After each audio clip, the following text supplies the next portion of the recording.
নমস্কার। আবারও ভারতীয় মহিলারা প্রমাণ করলো যে ভারতের মহিলারা কোনো দেশের মহিলাদের থেকে কম নয়। ভারতের নারী শক্তি এখন পৃথিবী শ্রেষ্ঠ। যাই হোক, আমার কথা বলার মানে এটা হচ্ছে যে আজ থেকে প্রায় 1 বছর আগে ভারতবর্ষের প্রধানমন্ত্রী বীমা সখী নামে একটি স্কিম বের করেছে। তার উদ্দেশ্য হলো যে মহিলারা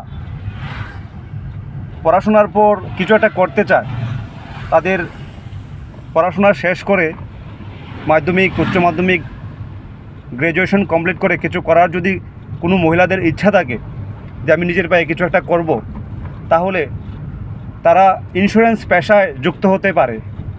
সেরকমই উদ্দেশ্য নিয়ে ভারতবর্ষের প্রধানমন্ত্রী এই প্রকল্পটি চালু করেছেন, যার নাম হয়েছে বীমা সখী। এখনও এই প্রকল্পটি চলছে। এখনও পর্যন্ত যারা এই প্রকল্পের আওতায় আসেননি, আমি সবাইকে অনুরোধ করব একবার যুক্ত হয়ে দেখুন। এখানে হারানির কিছু নেই, কোনো ধরনের কোনো টাকা পয়সা কিছুই লাগে না। সম্পূর্ণ বিনামূল্যে বলতে গেলে শুধুমাত্র একটি পরীক্ষার ফিস লাগবে আর রেজিস্ট্রেশন ফিস, সব মিলিয়ে আপনার 700 থেকে 800 টাকা খরচ হতে পারে। তারপর আপনি আপনার নিজের পায়ে দাঁড়ানোর একটি সুযোগ পাবেন। দেখুন না একবার, এসে দেখুন একবার এই প্রকল্পে জয়েন করে।